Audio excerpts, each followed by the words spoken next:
Hello everyone, welcome to Guidely. I hope RBWM component के exams की preparations बहुत शानदार चल रही होगी। तो यहाँ पर जैसा कि आप सभी को पता है कि मैं आरबीडब्ल्यूएम कंपोनेंट से रिलेटेड जितने भी इंपॉर्टेंट कॉन्सेप्ट्स हो सकते हैं जिससे रिपीटेडली एग्जाम्स में क्वेश्चन आए हैं उसको मैं यहाँ पर लेकर आई हूँ। तो ये हमारा पार्ट 3 है। चैप्टर 9 हमने स्टार्ट किया था, तो चैप्टर 9 का पार्ट 3 देखेंगे। उससे पहले जिन लोगों ने भी अभी तक हमारे YouTube चैनल को सब्सक्राइब नहीं किया है, गाइस जाएं जल्दी से सब्सक्राइब करें। काफी सारे लोग काफी ज्यादा प्यार दे रहे हैं, कमेंट्स कर रहे हैं, उनको अच्छा लग रहा है यहाँ पर पढ़ाई करना। तो प्लीज अगर आप लोगों को अच्छा लग रहा है तो जरूर हमारे इस चैनल को सब्सक्राइब कीजिएगा। तो चलिए पार्ट 3 में हम आगे बढ़ते हैं। बिफोर प्रोसीडिंग, आपको पता है मेरा रिचुअल क्या है। जो मैं प्रीवियस सेशन में आपसे क्वेश्चन पूछती हूँ उसका जवाब इस सेशन में आपको प्रोवाइड करती हूँ, और बहुत सारे लोगों ने एक्टिवली पार्टिसिपेट किया है और क्वेश्चन का आंसर सही दिया है। मेरा क्वेश्चन था, what is the maximum carpet area for a house constructed for an economically weaker sections category under the PM Awas Yojana. Exam में आया हुआ क्वेश्चन था। तो यहाँ पर 4 ऑप्शंस थे, 30 square metre, 60 square metre, 120 square metre and 150 square metre. और इसका करेक्ट आंसर क्या था? 30 स्क्वायर मीटर। बहुत सारे लोगों ने सही जवाब दिया है। चलिए आगे चलते हैं। यहाँ पर एक और कॉन्सेप्ट था जो मुझे लगा आप लोगों के लिए लेकर आना चाहिए, वो था होम लोन। तो होम लोन बेसिकली हम किसको देते हैं? जिनको घर की जरूरत होती है, जो घर बनाना चाहते हैं, उनके पास इतने पैसे नहीं होते, तो हम यहाँ पर लोन्स प्रोवाइड करते हैं। मैं आपको एक बात बता दूं, प्रीवियस क्या होता था, यानी कि बहुत पुराने टाइम की मैं बात बता रही हूँ आपको। जब आप होम लोन लेने जाते थे ना, तो ये मेक श्योर किया जाता था कि आपके पास पहले से खुद का कोई घर ना हो। अगर आपके पास पहले से एक घर है तो आप दूसरे घर के लिए होम लोन नहीं ले सकते थे। लेकिन आज के डेट में देखिए कितना फायदा हो गया है, आप कितने भी घर पे लोन ले सकते हैं। यानी कि अगर आपका एक घर पहले से बना हुआ है, दूसरा घर आप खरीदना चाहते हैं, उस पे आप होम लोन लेना चाहते हैं, तो बिल्कुल आपको प्रोवाइड किया जाएगा। लेकिन पहले ये सारे रेस्ट्रिक्शंस देखने को मिलते थे। तो चलिए आगे हम यहाँ पर एलिजिबिलिटी क्राइटेरिया को फटाफट से देख लेते हैं। तो यहाँ पर आप देखेंगे जितने भी सैलरीड एम्प्लॉय होते हैं, प्रोफेशनल्स होते हैं, सेल्फ एम्प्लॉयड है, यहाँ पर NRI, PIO, HUF, proprietary ship आपका फर्म हो गया, पार्टनरशिप फर्म हो गया। आपको यहाँ पर जो को फॉर देयर एम्प्लॉयज एंड को क्वार्टर्स जो होते हैं, ये भी आपको प्रोवाइड, हर चीज के लिए यहाँ पर आपको होम लोन्स प्रोवाइड किया जाता है। तो ये आपके कुछ फीचर्स है, आपको एक बार गो थ्रू कर लेना है। पर्पस की बात करूं तो क्यों आप लेते हैं? घर खरीद रहे हैं या कंस्ट्रक्शंस कर रहे हैं, ठीक है, फ्लैट ले रहे हैं, रिनोवेट करा रहे हैं, रिपेयर करा रहे हैं, एक्सटेंशंस करा रहे हैं, डेकोर करा रहे हैं, उस पर भी आपको लोन मिलता है। परचेस करा रहे हैं प्लॉट वगैरह को, तो भी आपको मिलता है। या आप हाउस होल्ड आर्टिकल्स खरीद रहे हैं तो भी आपको यहाँ पर लोन्स प्रोवाइड किए जाते हैं। क्वांटम ऑफ लोन की बात की गई है, तो क्या इसका अपर लिमिट होता है, मैक्सिमम बेसिकली यहाँ पर लिमिट पूछ रहा है। तो कंस्ट्रक्शन और परचेस के केस में आप देखेंगे कोई भी अपर लिमिट नहीं होती है, यानी कि मैक्सिमम यहाँ पर कोई लिमिट नहीं है, कितने भी अमाउंट का आप लोन ले सकते हैं। अमाउंट जो है वैरी करता है bank to bank. Repairs, renovation, extension जो हमारे हाउस और फ्लैट का होता है, वो अमाउंट टोटली बैंक पे डिपेंड करता है कि कितना अमाउंट वो देंगे। सारी चीजें, क्वांटम ऑफ लोन्स जो होते हैं, प्लॉट अगर खरीद रहे हैं तो वो भी बैंक के हिसाब से होता है, डिपेंड करता है कितना दे रही है आपको। एंड हाउस होल्ड आर्टिकल खरीद रहे हैं तो भी वो बैंक पे डिपेंड करता है, ठीक है। तो ये आपके कुछ इंपॉर्टेंट फैक्ट्स थे। आगे और देखते हैं क्वांटम ऑफ लोन्स के बारे में। एलिजिबल क्वांटम ऑफ लोन्स, यानी कि कितना अमाउंट ऑफ लोन आपको दिया जाता है। अगेन ये वेरी करता है बैंक टू बैंक। लेकिन यहाँ पर आप देखेंगे बैंक कैसे कैलकुलेट करती है आपके क्वांटम ऑफ लोन को, तो ऑन द बेसिस ऑफ कि बोरोवर्स का कितना इनकम है, कितना उनकी पेमेंट कैपेसिटी है, उसके थ्रू आपको ये सब अंडरस्टैंड करने के बाद ही बैंक आपके क्वांटम ऑफ लोन को कैलकुलेट करती है। दूसरा, यहाँ पर 2 कैटेगरी है, एक इंडिविजुअल है और एक हाई इनकम वाले इंडिविजुअल या एप्लीकेंट्स होते हैं। तो जो इंडिविजुअल्स होते हैं, तो बैंक, मैंने आपको पहले भी बताया था कि फॉयर का इस्तेमाल करती है जब भी वो लोन्स देती है, यानी कि नेट टेक होम पे होना चाहिए। तो यहाँ पर बैंक ये अश्योर करती है कि सारा लोन, ऑल डिडक्शंस, ईएमआई जो भी है, सब कटने के बाद एट लीस्ट 40% उस इंडिविजुअल के पास होना चाहिए जो वो घर लेके जा सके। यानी कि अपने स्टैंडर्ड ऑफ लिविंग को जोड़ने के लिए उसका 40% तो अमाउंट उसके खुद के पास एनुअल इनकम का होना चाहिए, कटने के बाद, सारे डिडक्शंस होने के बाद। जब आप हाई इनकम एप्लीकेंट्स में आते हैं तो कभी कभी यहाँ पर आप बैंक देखेंगे कि अगर लेसर भी उनके पास नेट टेक होम पे होता है, यानी कि अगर इवन 15% भी होता है तो भी उनको यहाँ पर लोन सैंक्शन कर दिया जाता है। हाई इनकम ग्रुप है, कभी भी पैसे कमा सकते हैं, इनके पास ऑलरेडी पैसा होगा। लेकिन जो जनरल कस्टमर्स होते हैं, जनरल इंडिविजुअल्स होते हैं, उनके लिए जनरली नॉट लेस देन 40%। तो एग्जाम में क्वेश्चन आता है, आप लोग इसको याद रखेंगे। मार्जिन की बात करते हैं, मैंने आपको बताया था मार्जिन में क्या होता है, कुछ परसेंट आप प्रोवाइड करते हैं और बाकी जो बच जाता है परसेंट उस पे बैंक आपको लोन सैंक्शन करती है।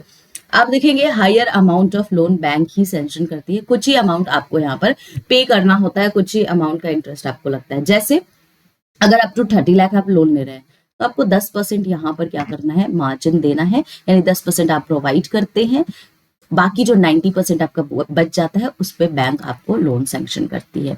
अगर आपका ग्रेटर देन 30 लाख है एंड अप टू 75 लाख है तो 20% आप देंगे और 80% आपको बैंक इस पे लोन सैंक्शंस करेगी। ग्रेटर देन अगर 75 लाख है तो आप यहाँ पर 25% मार्जिन देंगे, बाकी जो आपका बच जाएगा 75% उस पे बैंक आपको लोन सैंक्शन करेगी। ठीक है, ये बहुत इंपॉर्टेंट है, वीवीआई है, एग्जाम में से क्वेश्चंस आते ही हैं। स्टैंप ड्यूटी की बात करते हैं। स्टैम्प ड्यूटी क्या होता है, जो भी आप लीगल प्रॉपर्टी के डॉक्यूमेंट्स होते हैं उस पर टैक्स पे किया जाता है, उसको हम स्टैम्प ड्यूटी कहते हैं। ऑर्डिनरली बैंक देखेंगे स्टैम्प ड्यूटी को ऐड नहीं करती है, वो आपको बाद में खुद से आपको स्टैम्प ड्यूटी के जो भी आपके पेमेंट्स होते हैं वो करने होते हैं। लेकिन अगर आपके हाउस की वैल्यू लेस देन 10 लाख है तो बैंक आपके स्टैम्प ड्यूटी को उसमें ऐड कर देती है। तो ये चीज आप याद रखेंगे, लेस देन 10 लाख है तो बैंक ऐड करेगी, otherwise generally stamp duty bank include नहीं करती है जब भी आप लोन्स वगैरह लेते हैं। आगे देखते हैं, इंटरेस्ट की बात की गई है तो फ्लोटिंग रेट ऑफ इंटरेस्ट होता है, यानी कि ये जो इंटरेस्ट रेट होता है फ्लोट करता है, डिपेंड करता है ऑन द मार्केट सिचुएशन। तो यहाँ पर जो आपका इंटरेस्ट होता है होम लोन में वो देखेंगे बैंक के बेस रेट और रेपो रेट पे डिपेंड करता है। तो अगर रेपो रेट डिक्रीज हुआ तो आपका इंटरेस्ट डिक्रीज होगा, अगर बेस रेट या रेपो रेट हाई हुआ तो इंटरेस्ट भी हाई होगा। तो ये अगेन वेरी करता है आपके bank to bank. Processing charge ये भी बैंक टू बैंक वेरी करता है। जनरली आप देखेंगे बैंक्स प्रोसेसिंग चार्जेस नहीं लेती है, but it again depends upon bank to bank. Security की बात करें तो मॉर्गेज एंड इक्विटेबल मॉर्गेज होता है। ये इक्विटेबल मॉर्गेज से डिफरेंट होता है, यानी ये थोड़ा सा इनफॉर्मल होता है जिसमें आप टाइटल डीड्स सबमिट करते हो। ठीक है, यहाँ पर ठीक है, तो इस तरीके की सिक्योरिटी भी एक्सेप्ट की जाती है होम लोन में। डिसबर्समेंट की बात करें तो 3 तरीके से डिसबर्समेंट होता है। पहला आपका होता है अपफ्रंट, यानी कि फुल अमाउंट पे कर देना एक ही बार में।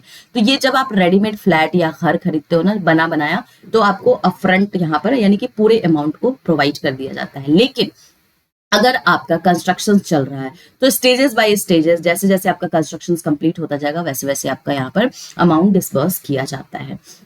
इसके बाद आता है नॉट अपफ्रंट। अब जब आपका इनकम्प्लीट है प्रोजेक्ट, कंस्ट्रक्शंस इनकम्प्लीट है, या जो आपका प्लॉट है बस अभी वो ग्रीन फील्ड ही है, अभी आपने कुछ वहां पर बनाया नहीं है, अभी बस आपने खरीदा है लेकिन अभी तक एक भी चीज स्टार्ट नहीं हुई है, तो यहाँ पर आपको अगर आप एक्सपेक्ट करते हो कि आपने खाली जमीन दिखा दी और उस पर आपको टोटल अमाउंट डिसबर्स कराना है तो ये नहीं होगा। जब तक इसका कंस्ट्रक्शन स्टार्ट नहीं होगा बैंक आपको यहाँ पर डिसबर्स अमाउंट नहीं करती है।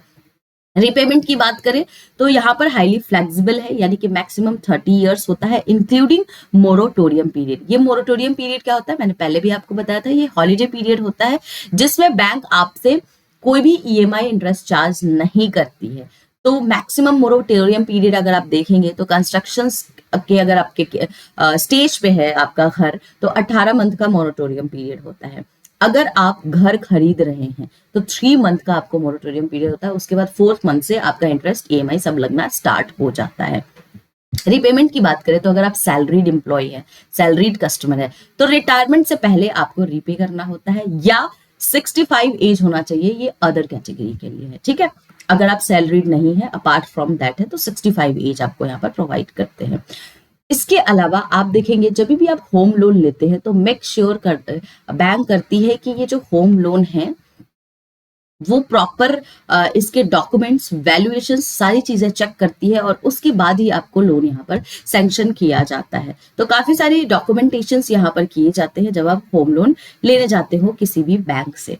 अदर फीचर्स की बात करें तो रिड्यूसिंग बैलेंस पे इनका इंटरेस्ट कैलकुलेट होता है। जैसे मान लीजिए आपने 10 लाख का होम लोन लिया, ठीक है, और 1 साल तक आपने ईएमआई पे किया और 1 लाख तक आपने पूरा पेमेंट कर दिया, तो अब जो आने वाला सेकेंड ईयर होगा उसमें कितने अमाउंट पे यहाँ पर इंटरेस्ट लगेगा, तो अब 10 लाख में से 1 लाख को माइनस कर दिया जाएगा तो 9 लाख, तो 9 लाख पे आपको अब पेमेंट करना है। ऐसा नहीं होगा कि 10 लाख आपने दिया है तो 10 साल तक आपको 10 लाख पे ही ईएमआई पे करना है। जैसे जैसे आप अमाउंट फुलफिल करते जाएंगे वैसे वैसे आपका रिड्यूस होता जाएगा प्रिंसिपल अमाउंट, उसको हम रिड्यूसिंग बैलेंस बोलते हैं। कोई भी प्री पेमेंट चार्जेस नहीं होता है इसमें। रीपेमेंट किसी किसी केस में 70 इयर्स भी कर दिया जाता है, जैसे मैंने आपको बताया था कि रीपेमेंट 65 एज का होता है, but in some exceptional cases 70 years भी होता है। फ्लेक्सिबल ईएमआई है यहाँ पर। आप यहाँ पर कंबाइन जो आपके स्पाउस का इनकम है, जैसे मान लीजिए आप 50,000 कमा रहे हैं, आपके स्पाउस 60,000 कमा रहे हैं, तो दोनों को मिलाकर भी अगर आप कंबाइन इनकम लेकर भी लोन लेने जाते हैं तो भी आपको यहाँ पर लोन प्रोवाइड किया जाता है। कितने सारी फैसिलिटीज आपको होम लोन में प्रोवाइड की जाती है। टैक्स डिडक्शन की बात करें तो जो भी आप इंटरेस्ट पे कर रहे हैं, जो भी आप इंस्टॉलमेंट दे रहे हैं, उस पे आप टैक्स डिडक्ट करा सकते हैं होम लोन के केस में, ठीक है। तो ये सारी फैसिलिटीज आपको प्रोवाइड की जाती है। एग्जाम में ये क्वेश्चन पूछा जाता है कि क्या हम टैक्स डिडक्शंस करा सकते हैं इंटरेस्ट और जो हम इंस्टॉलमेंट रीपे करते हैं होम लोन के केस में, तो बिल्कुल हम यहाँ पर टैक्स को अपने डिडक्ट करा सकते हैं। तो ये आपके कुछ इंपॉर्टेंट फैक्ट्स थे जो मैंने आपको यहाँ पर बता दिया है। गाइस, किसी को कोई भी दिक्कत होती है let me know in the comment sections, ठीक है। कंफ्यूज होकर एग्जाम में पेपर देने नहीं जाना है। बहुत सारे लोग कहते हैं मैम एक्सप्लेनेशंस में कंफ्यूजन हो रही है, तो पूछो, आप चैट में लिखो कि कहाँ पे कंफ्यूजन हो रही है, ठीक है। कंफ्यूजन को ही दूर करने के लिए मैं यहाँ पे बैठी हूँ। मैं नहीं चाहती कोई भी एग्जाम में गलत कॉन्सेप्ट पढ़ के जाए या कोई भी पेपर में गलत कॉन्सेप्ट्स लिख के अगर एग्जाम में आता है तो गलत करके आओ, ऐसा नहीं करना है गाइस, प्लीज पूछ लिया कीजिए। Which of the following statement regarding home loan scheme are correct. 2 option है आपके पास। Tax deduction on interest is allowed as per the RBI. Loan to value for a loan up to 30 lakh is maximum 75%. अब आपको मैंने अभी just बताया था loan to value अगर 30 लाख है तो कितना यहाँ पर देना होता है। अगर एक बार बैक जाए तो यहाँ पर 10% आप देते हो और 90% आपको बैंक प्रोवाइड करती है। तो यहाँ पर 75 लिखा है, यहाँ पर मैक्सिमम 90% होना चाहिए था। तो सेकंड स्टेटमेंट मेरा गलत है, लेकिन फर्स्ट स्टेटमेंट मेरा बिल्कुल सही है। टैक्स डिडक्शन होता है इंटरेस्ट पे, इवन मैंने आपको बताया है जो हम इंस्टॉलमेंट रीपे करते हैं वहां भी टैक्स डिडक्शन होता है in case of home loan. तो करेक्ट आंसर क्या होगा? Option number A. दूसरा क्वेश्चन एज यूजुअल आप लोगों के लिए होमवर्क है। As per the regulatory guidelines on housing finance, bank finance can be provided for acquisition of land for constructions on the plot, buying and constructing a second house, buy an old house where he is presently residing as a tenant, all of the above. क्या होगा correct answer guys? Chat sections में बताइएगा, actively participate कीजिए। कोई doubt होता है comment sections में मुझसे पूछिए और इसी तरीके से एग्जाम्स की प्रिपरेशंस करते रहिए। मिलेंगे हम लोग अब नेक्स्ट सेशन में, तब तक आप लोग लाइक करें, शेयर करें, सब्सक्राइब करें, कमेंट करें। कोई फीडबैक देना चाहते हैं तो यू आर वेलकम, फीडबैक भी दे सकते हैं। चलिए मिलते हैं हम लोग नेक्स्ट सेशन में।